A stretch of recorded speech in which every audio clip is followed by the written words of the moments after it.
어둠이 채 가시지 않은 새벽 4시, 대한민국에서 가장 치열한 출근길이 열리는 곳이 있습니다. 오늘 이곳에 모인 200명 중 단 20명만이 일당을 손에 쥘 수 있습니다.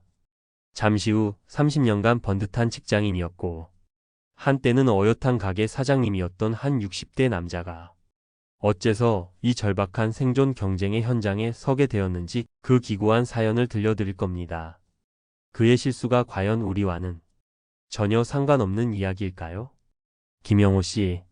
올해 62인 그는 30년간 일했던 회사에서 명예퇴직하며 퇴직금 2억 원을 받았습니다. 애들 결혼시키고 나니 아내와 그의 노후를 지켜줄 마지막 보루였습니다. 국민연금을 받으려면 아직 몇 년은 더 기다려야 했습니다.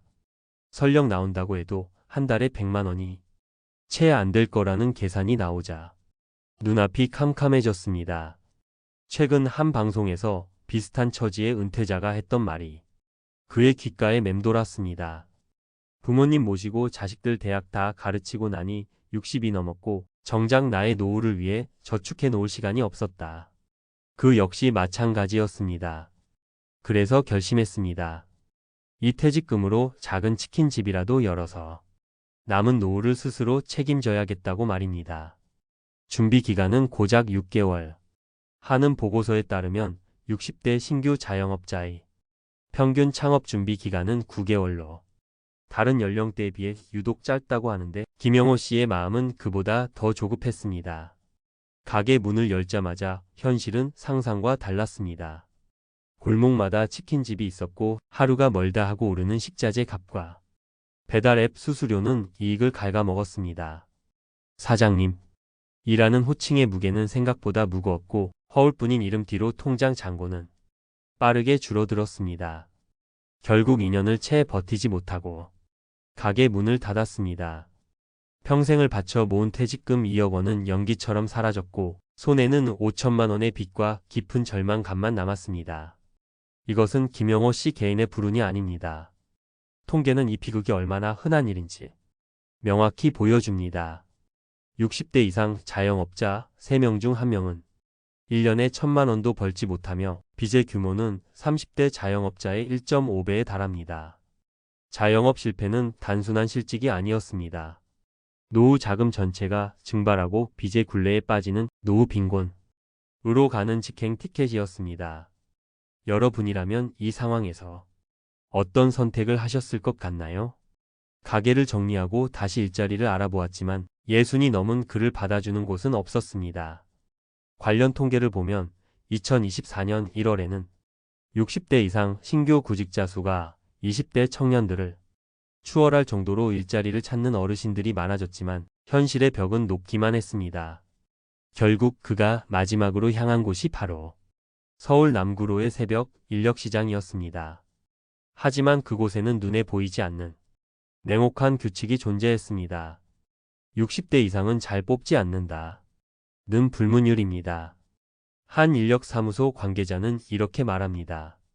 솔직히 나이가 있으면 기동성도 떨어지고 능률이 안 오르는데 누가 쓰려고 하겠어요.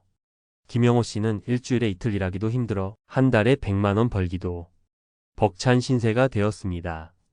더욱 가슴 아픈 사실은 사업에 실패한 20대에서 50대까지는 절반 이상이 다시 안정적인 상용직 일자리를 구하는 반면 60대 실패자들은 대부분 김영호 씨처럼 임시일용직으로 밀려나거나 아예 노동시장에서 사라진다는 점입니다. 자, 지금까지 우리는 김영호 씨의 안타까운 추락을 지켜봤습니다. 하지만 지금부터가 진짜 중요합니다. 그의 실수를 통해 우리는 무엇을 배워야 하고 어떻게 비극을 막을 수 있을까요?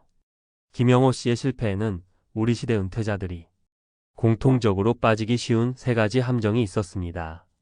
첫째, 퇴직금은 사업 자금. 이라는 위험한 착각입니다. 퇴직금은 수십 년간 흘린 땀의 결정체이자 내 노후를 지킬 마지막 방패입니다. 성공 확률이 지극히 낮은 생계형 창업에 모든 것을 거는 올인 자금이 결코 아닙니다. 둘째, 자영업자의 안전장치가 없다는 현실을 간과한 것입니다.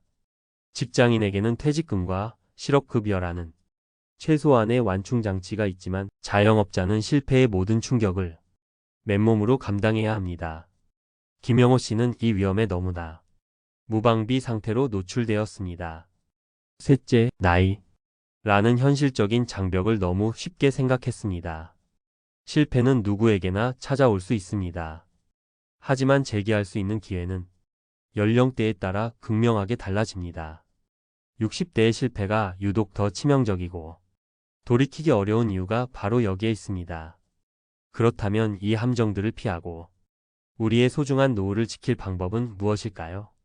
거창한 투자 비법이 아닙니다. 국가가 마련해 놓은 최소한의 제도만 제대로 활용해도 최악의 상황은 막을 수 있습니다. 첫 번째 대비책은 퇴직금을 IRP 계좌라는 금고에 넣어 단단히 잠그는 것입니다. 퇴직금을 받았다면 가게부터 알아보는 것이 아니라 은행에 가서 개인형 퇴직연금, 즉 IRP 계좌로 이전하는 것이 무조건 첫 번째 순서가 되어야 합니다. IRP 계좌는 세금 혜택도 크지만 가장 큰 장점은 돈을 함부로 깨서 쓸 수 없도록 묶어두는 강제성에 있습니다. 만약 김영호 씨가 퇴직금을 IRP 계좌에 넣고 연금으로 수령했다면 당장 큰 돈을 만질 수는 없었겠지만 일시금으로 받을 때보다 세금을 30% 이상 아끼며 매달 안정적인 현금 흐름을 만들 수 있었을 겁니다.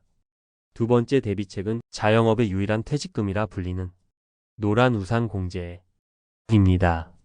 만약 어쩔 수 없이 자영업을 시작해야 한다면 사업자 등록을 하자마자 가장 먼저 가입해야 할 제도입니다. 노란우산 공제의 가장 강력한 힘은 법적으로 압류가 금지된다는 점입니다. 즉 사업에 실패해서 빚더미에 안더라도 이곳에 쌓아둔 돈만큼은 그 누구도 건드릴 수 없는 최후의 보루가 되어주는 겁니다. 한 달에 커피 몇 잔 값인 5만 원부터 시작할 수 있습니다. 이 작은 돈이 훗날 나를 구하고 다시 일어설 재기 자금이 되어줄 수 있습니다. 세 번째 대비책은 집 한 채가 내 전 재산이라면 주택연금을 진지하게 공부하는 것입니다. 많은 분들이 그래도 집은 자식에게 물려줘야지 라는 생각에 주택연금을 외면합니다. 하지만 자녀에게 낡은 집 한 채를 물려주는 것보다 내 노후를 스스로 책임지며 짐이 되지 않는 당당한 부모가 되는 것이 더 중요할 수 있습니다. 주택연금은 내가 내 집에 평생 살면서 국가의 보증 아래 안정적인 연금을 받는 제도입니다. 나중에 집값이 내가 받은 연금 총액보다 더 오르면 그 차액은 자녀에게 고스란히 상속됩니다. 결코 손해보는 제도가 아닙니다. 국민연금과 주택연금이 결합될 때 우리의 노후는 훨씬 더 든든해질 수 있습니다. 새벽 인력시장에 선 김영호 씨의 지친 어깨는 결코 남의 이야기가 아닙니다. 준비 없는 은퇴 그리고 나만은 성공할 수 있겠지 라는 막연한 희망이 마주하는 현실은 생각보다 훨씬 더 차갑고 혹독합니다. 오늘 말씀드린 IRP, 노란우산 공제, 주택연금이 여러분의 노후를 완벽하게 책임져 주지는 못할 수도 있습니다. 하지만 이 제도들은 최소한 우리가 벼랑 끝으로 떨어지지 않도록 막아주는 가장 튼튼하고 현실적인 사회적 안전망입니다. 은퇴 후의 삶은 일확천금을 노리는 도박이 되어서는 안 됩니다. 평생 성실하게 쌓아 올린 나의 자산을 어떻게 잘 지키고 어떻게 안정적으로 운용할 것인가에 대한 지혜가 필요한 때입니다. 부디 오늘 이야기가 여러분의 소중한 노후를 다시 한번 점검하고 더 단단하게 준비하는 계기가 되기를 진심으로 바랍니다.